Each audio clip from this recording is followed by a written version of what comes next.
Say rolling around, sitting on doves, can't lie, I was high on shrubs, cooling in my Escalade. Hey guys, welcome back to Cinematopical. Nate here with my goodest, bestest pal slash friend, Strange Wang. We've been friends for a very, very long time. Probably best friends, except for my secret best friend that he doesn't know about. I'm just kidding. It's you. You're my best friend. Whack. We love movies a lot. Movies are how we became friends. Obviously, we talk about things other than movies sometimes, but you'll never see that. So today, we are playing a little game. We've already played it with him. Check his video out with the eye above our heads. But I'm going to give him my top 10 favorite movies in the wrong order. And he is going to try to put them in the correct order. There is a twist. I'm actually going to give him 11 movies. And he has to decide which of those movies didn't make the cut while he tries to put them in the right order. And we'll see how well he knows me and my film taste. I mean, we've been talking about movies for literally almost 10 years, so you should know it pretty good by now. All right.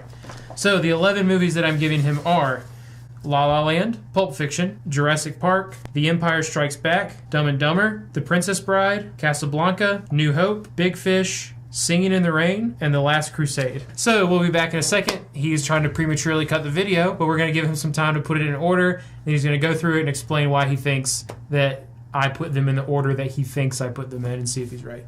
6.5 hours later. All right, we're back. Strange Wang has his list together. Let's find out exactly how close he got. So, what I left off, New Hope. But my number 10 for you is going to be Singing in the Rain. That is correct.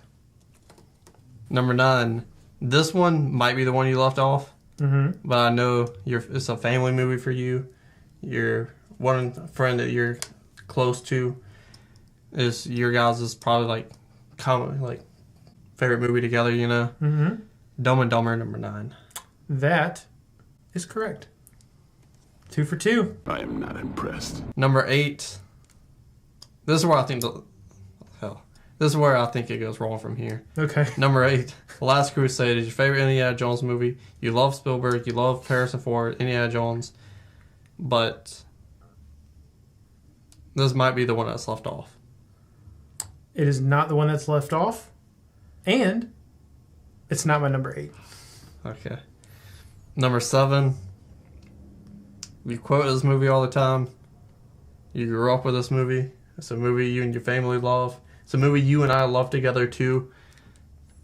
And number 7, A Princess Bride. Wrong. But you had it in The Last Crusade in the right order. Okay. They're right next to each other in the list. Alrighty then. Number 6. So this is where, like, I think I put this way too high. And, like, by the list so far, I think I'm correct. This is probably your number 8. But it's Big Fish. It makes you cry. It hits home. It does make me Big cry. Fish at number 6. Your pre-assumptions were correct. Is this your number 8? It is my number 8, but it's not my number 6. Yeah. Hell, Ricky. Number 5, you love this movie more than anyone else I know.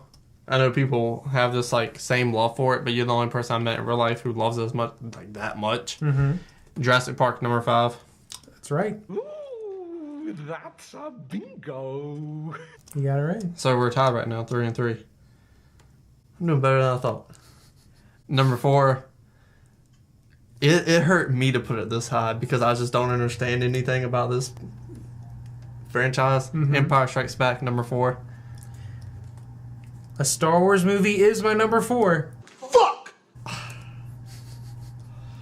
I rewatched a lot of stuff too. Not for this list, but I've watched a lot of Star Wars this year. Number 3. God damn, like, what is your list? Number 3, I'm confident in my top 3 as well. Not in the order, but, like, my top 4, I was like, this is... Well, Shadow went down his top 4, and, I'm wrong so far, so I'm throwing off. Number 3, you love this movie. I love this movie. We talk about it a ton. You talk about it way more than I do. You even have a catchphrase every time it gets brought up. And it's La La Land. As you say, the best movie of 2016. It is the best movie of 2016. But is it your number 3? It is my number 3. It is your number 3? Mm-hmm. Your number 2 is probably your number 5, which kind of hurts inside. And it's Pulp Fiction. Pulp. 'Cause this is the movie not only that got us both in the Fillmore, it's probably the film that we bonded over the most. Yeah. And it's probably number 5, but I put it as your number 2. Well, you know, the fact that you feel like so emotionally connected to this movie between the two of us, you know, is going to make you really excited to hear that it is actually my number 2. I'm a great fucking friend. Damn! You say this is the greatest film of all time. I do say this is the greatest film of all time. Is it my number 1 though? Shit, probably not. This is another film we bonded over. I saw it before you, and I was like, hey, you need to see this. This guy is like Harrison Ford before Harrison Ford. Like, you're going to love him. You love romance.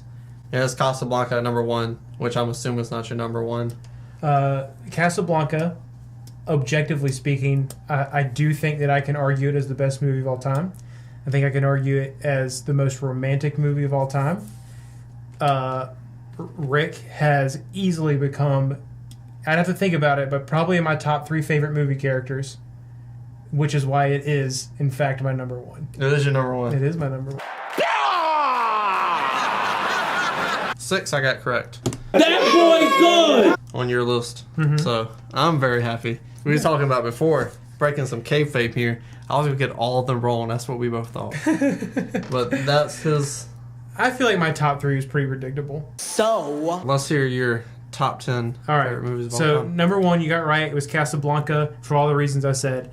I do think it's the best movie of all time. I absolutely. I don't know. I had such a. I would entertain any challenge to convince me that it's not the most romantic movie of all time. And I don't just mean like hugging and kissing and like making the schnookus and all that kind of stuff. Finger fucking. Like the overall vibe. Pulp Fiction, all the things you said. It was a turning point in film for me. It was when I went from, you know, being excited about the next G.I. Joe movie to, like, being excited about the next Tarantino movie. Yay! La La Land is, it's my favorite I love rom-coms. I love musicals. Ryan Gosling's probably my favorite actor. I'd have to really sit and think of it, but he's definitely top 3. Emma Stone is probably my favorite actress. I'd have to sit on it. Definitely at least top 3. I love the story. I love what it teaches us about relationships and how we put a little too much stock into them. And this movie shows you whether they end up together or not, they could still be happy. It's not all make or break on this one big relationship. that's right, I said it. My number 4, I gotta look at my list, not yours. All right, so number 4, you got the It's wrong. New Hope. You got the wrong Star Wars movie. It's A New Hope. New Hope is for Empire. What? Is that what I'm gathering? Say that one more time. New Hope is before Empire. New Hope, every time I watch it, and like Luke is standing on that little hump in the desert, staring at those 2 suns setting or moons rising or whatever the hell you want to call them, depends on what George Lucas decides they are that day. Like, it just hits me so hard in the feels. Because it's like, I can relate to that. I've been there. I've been stuck in areas of life where I'm just like, I just want to get the fuck out of here, and I don't see how that way is going to come. And then something crazy happens, and you kind of get to start doing the things that you want to do. So it's just it's the genesis of this entire franchise. It's the beginning. It's the alpha. I love Empire. It's phenomenal. Objectively speaking, Empire is the best Star Wars movie, but just because of the feels I get, A New Hope, it made my list this time. So that counts as a half a point? No. You got number 5 right, which was Jurassic Park. I freaking love this movie. I freaking love Spielberg. I was 4 years old when this movie came out. You're old. And, like, I don't know why my parents took me to see it in theaters, because it's a little violent for a 4-year-old. I mean, maybe not. I disagree. I think I turned out great. It just instilled that Spielberg wonder in me, you know? Like, it's so adventurous. The CGI manages to hold up. People always talk about this when we talk about Jurassic Park. The CGI still holds up. It's, you know, it's not perfect, but I mean, like, it's better than some of the shit I saw in Aquaman, you know? So, or Venom, you know, like, it's just, it blows my mind. And a lot of it is just because he never went close up with the CGI, and that was a really good idea. But it's just like, it's twist and turn after twist and turn. The characters are constantly getting into danger, getting out of danger, back into danger. How are we going to get out of this one? And then they get like, Deus Ex Machina by the T-Rex at the very end, who decides to come in and tromp on some raptors. But then the banner falls in front of him. Oh, I just love this movie. Samuel is so cool. Like the quotes in it. Samuel Jackson like steals every scene he's in. He's phenomenal. Newman, whose name I still don't know, even though we just shot a video yesterday where he told me what it was. Wayne Knight. Is a great villain because he's not that bad, but it's like his action. He's the villain, but his actions in the movie are not actually like, other than setting it all in motion. His actions have nothing to do with what's going on with the rest of the story, and I think that's excellent storytelling. Number 6 for me, my actual number 6 was The Princess Bride. You were close. You were one off. Again, the quotes. The story. It's a storybook come to life. No one in this movie takes anyone else in the movie very seriously at all. No matter what the other characters are trying to tell each other, they just get some snarky one-liner back at them, and I freaking love it because I don't really take life that seriously, and it bums me out when people do. Number 7 was The Last Crusade. I freaking love this movie. The father-son story is very relatable to my own relationship with my dad. He was never as physically... I don't know. By the time we meet Indy, he's a grown-ass man. So, we don't really know how much his dad was or wasn't there physically while he was growing up. What? You left Empire off your list. I did. Wow. Yeah. So, the fact that they end up sleeping... How do you know she's a Nazi? She talks in her sleep. And then they realize that they've slept with the same woman. Like, I would kind of be disgusted if I slept with the same woman as my dad. But, there would still kind of be that level of, chip off the old block. Yeah. So, that was my number 7. Number 8 was Big Fish. Again, another storybook come to life. The whimsicalness of it, the Tim Burton-iness of it. It's the least dark Tim Burton movie that I can think of off the top of my head. And he does it so well. It's so lighthearted. And then, again, that father-son thing, very similar, where they've just kind of been estranged their whole life, but, they kind of find a way to build a relationship at the very end. It reminds me, hey, even though maybe things weren't so great between your dad, don't wait till he's on his deathbed to make things right. And we have a much better relationship now, and it's phenomenal. Number 9 you got right, Dumb and Dumber. I think it's freaking hilarious. Another movie that I saw way too young. I remember the first time when I watched it when I was older and started picking up on all the incredibly dirty and off-color jokes that are in that movie. And you're just so blind to it as a kid. So it's almost like I got to watch this movie twice. I got to watch the stupid Jim Carrey slapstick and just appreciate it for what it was when I was younger. And then I got to enjoy the nostalgia of that and pick up on all the adult humor that is very well crafted and cleverly done in the version of it that I perceived when I was older. Number 10 for me, it was surprising for me, and the more I thought about it, the more I couldn't leave it off the list. Something that I'm learning, I love films that are about film.